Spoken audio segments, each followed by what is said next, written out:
हमें भविष्य में किस आधार पर, किस सिद्धांत पर पार्टी को लेकर के चलना है, तो इसका मार्गदर्शन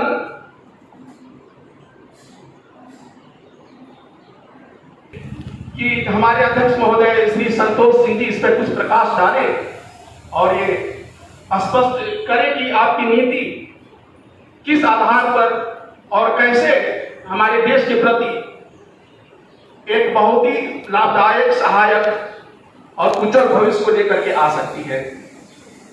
श्री संतोष सिंह जी। नागरिक विकास पार्टी के मंच पर सभी नागरिकों का हार्दिक स्वागत। और नागरिक विकास पार्टी के विचार को सुनने के लिए आप लोग आए हैं, आप लोगों को धन्यवाद। हम लोगों ने पार्टी क्यों बनाई, अभी अच्छा सवाल किया। आज देख रहे हैं कि भारत में कितनी सारी पार्टियां जो है कि एक राष्ट्रीय गैंग का रूप पकड़ करके चल रही हैं। अभी यहाँ पर अफगानिस्तान में 32,000 करोड़ का हमारे भारत का इन्वेस्टमेंट हुआ। उससे भारत को क्या फायदा हुआ? कोई फायदा हुआ है क्या? जब कोई फायदा नहीं हुआ तो हम लोग एक लिमिटेशन कानून को लेकर के चले थे कि हम लोग एक भारत में ऐसा लिमिटेशन कानून लाएंगे कि जो कि भारत के बाहर कोई जाता है तो 10 करोड़ के ऊपर लेकर के जा नहीं सकता है। जिसको भी इन्वेस्टमेंट करना है वो भारत में ही करेगा। जो लूटपाट करता है वो इधर करेगा, तो उससे यहाँ लूटा रहेगा तो हम लोग उससे लूट लेंगे। लेकिन जब वो ले करके यहाँ से चला जाएगा भारत से बाहर, तो हम कैसे वहां से निकल जाएंगे? इसलिए हम लोगों ने एक लिमिटेशन कानून को लेकर के हम लोग पार्टी का गठन किया और आज जो है कि यहाँ तक पहुंचे हैं।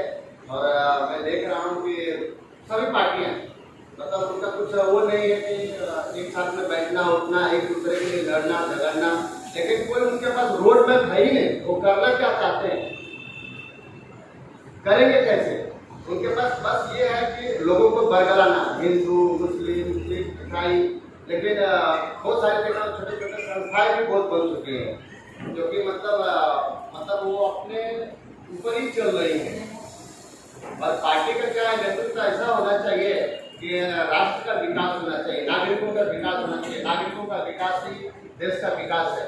आज तक जो है कि नागरिकों का विकास तो हुआ नहीं है, कुछ बड़े व्यापारियों का जो है कि विकास हुआ है और कुछ राजनीतिक जो दल है उनके विकास हुए। कोई नागरिकों का विकास हुआ है क्या अभी तक?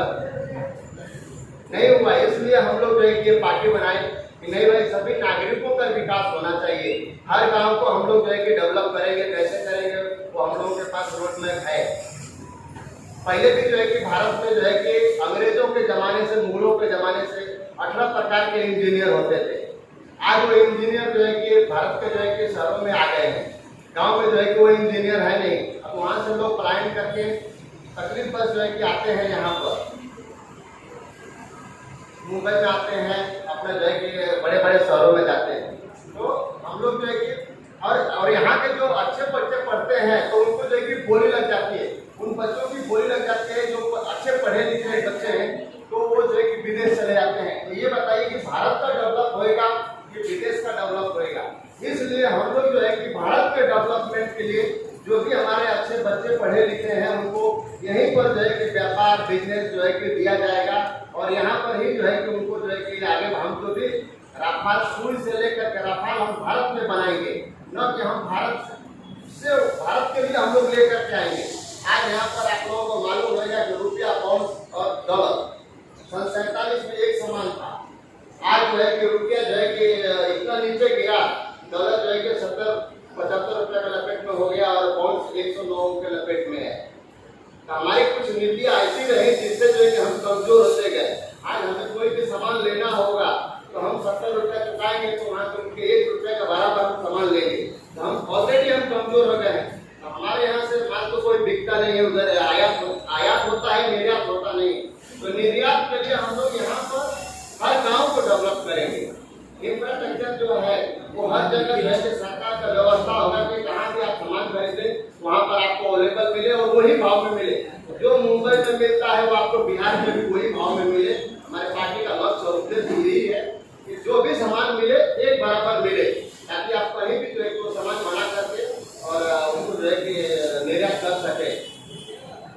अभी हम लोग जो है कि ज्यादातर हम देख रहे हैं कि बहुत सारे चीज जो है कि हम लोग निर्यात करते हैं, आयात करते हैं, निर्यात नहीं करते हैं। तो हम लोग जो है कि अपने यहाँ शुरू से हमारे पास तो ऐसा है, भारत में एक इतना बड़ा मेन पावर है जो कि किसी भी देश में नहीं है। और हमारे यहाँ 49%, 59% करीब युवा है, तैयार है, तो काम करने के इच्छुक है, उनके पास काम नहीं है। आज देश की स्थिति कितनी खराब है, ये लोग जो है कि और यहाँ पर है, धन भी बहुत है, ऐसा नहीं पैसे की कमी नहीं है। और भारत को जो है कि भारत के ऊपर लोगों ने आक्रमण किया है, देशों ने, भारत ने किसी देश के ऊपर आक्रमण नहीं किया है, इसका जो है कि है, जब भारत में है इसलिए लोगों ने आक्रमण किया है। भारत में जो कुछ है वो कहीं भी नहीं है, तो हम लोग अपने भारत को क्यों नहीं आगे बढ़ा सकते हैं? हम काहे के लिए किसी के जो है कि मोहताज रहेंगे? क्यों रहेंगे? हम अपने यहाँ अपने बच्चों को जो है कि प्रोत्साहन देंगे कि आप जो चीज बना सकते हैं आप बनाइए, आपको क्या सहयोग चाहिए हम देंगे आपको। अब यहाँ लोन लेते हैं भारत में और चले जाते हैं लंदन, इन्वेस्टमेंट करते हैं लंदन में, तो लंदन का विकास होगा तो भारत का विकास होगा।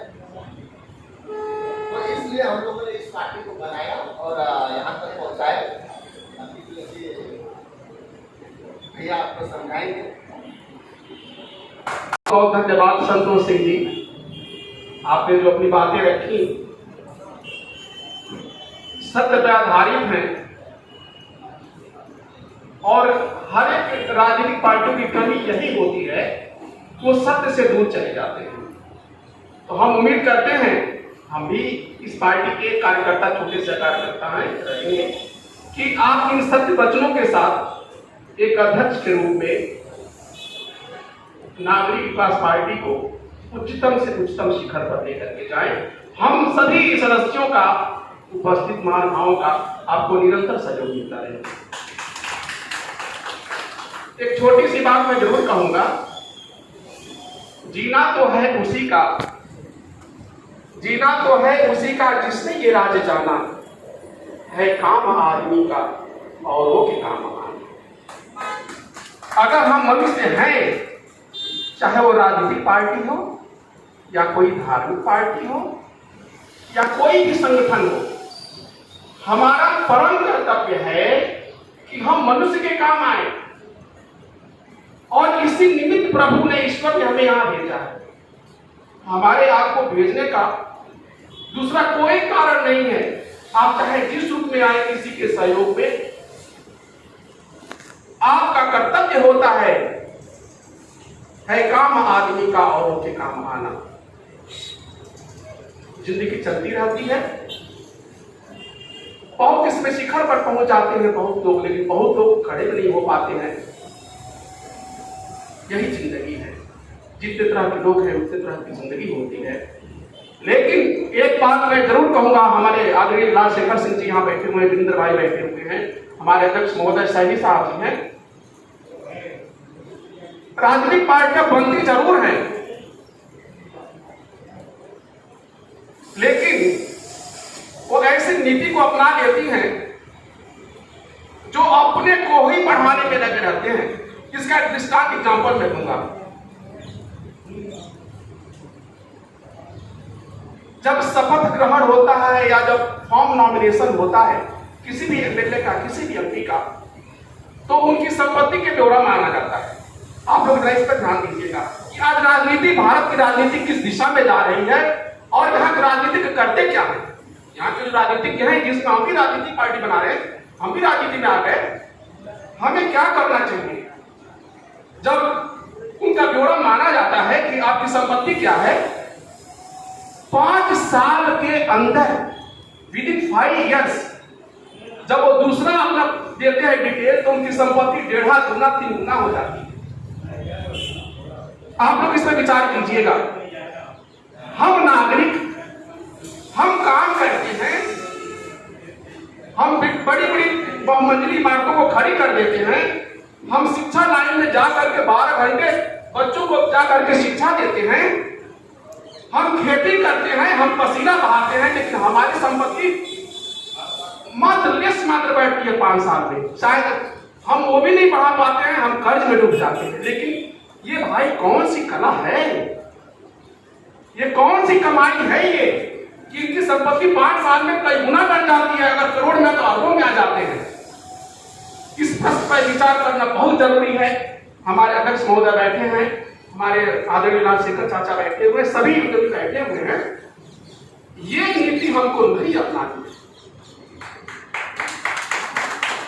इस नीति का हमें निषेध करना है, इस नीति का हमें प्रतिकार करना है। हम अपने को गरीब रख करके अगर दूसरे को अमीर बनाते हैं, इसका मजा ही कुछ और होता है। और क्या आप समझते हैं कि अगर आप किसी को अमीर बनाते हैं अपने को गरीब रख करके, तो क्या आप गरीब रह सकते हैं क्या? बिल्कुल नहीं रह सकते। संभव ही नहीं है कि आप किसी को अमीर बना देंगे और आप गरीब रहे। हमारी भावना इस रूप में होनी चाहिए। राजनीतिक पार्टियां, हम तो राजनीति देख रहे हैं, हम राजनीतिक परिवार से आते भी है, हमारी पूरी फैमिली राजनीति में है और हम लोगों ने बहुत त्याग किया है, जिसका असर हमारे अंदर भी हो जाता है, आज भी है।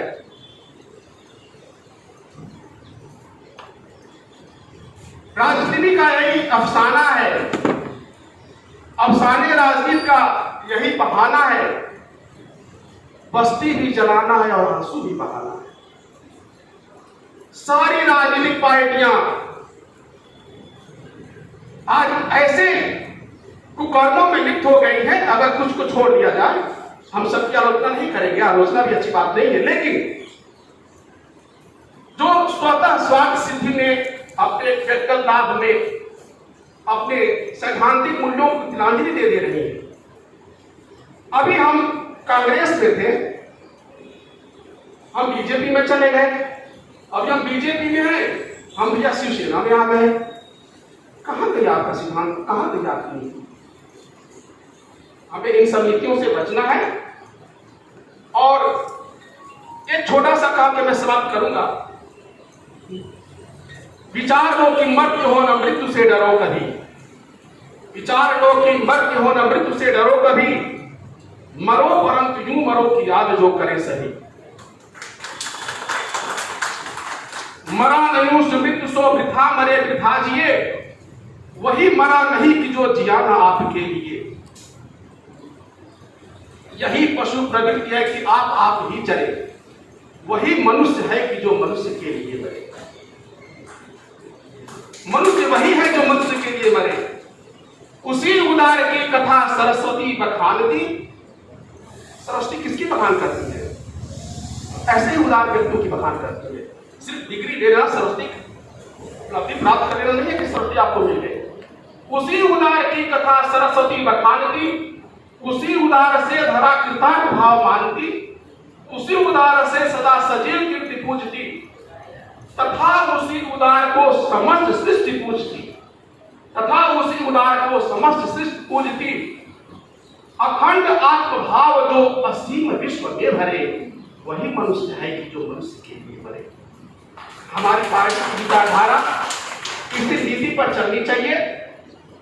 और जब हम मनुष्य के लिए मरेंगे तो हमारी मृत्यु कभी नहीं हो सकती है। इस बात को आपको गांठ मानना चाहिए। इन्हीं शब्दों के साथ मैं चाहूंगा, अगर और कुछ और अगर किसी को अपना विचार रखना हो तो रख सकते हैं। शनि साहब तो शब्द कहें आपकी।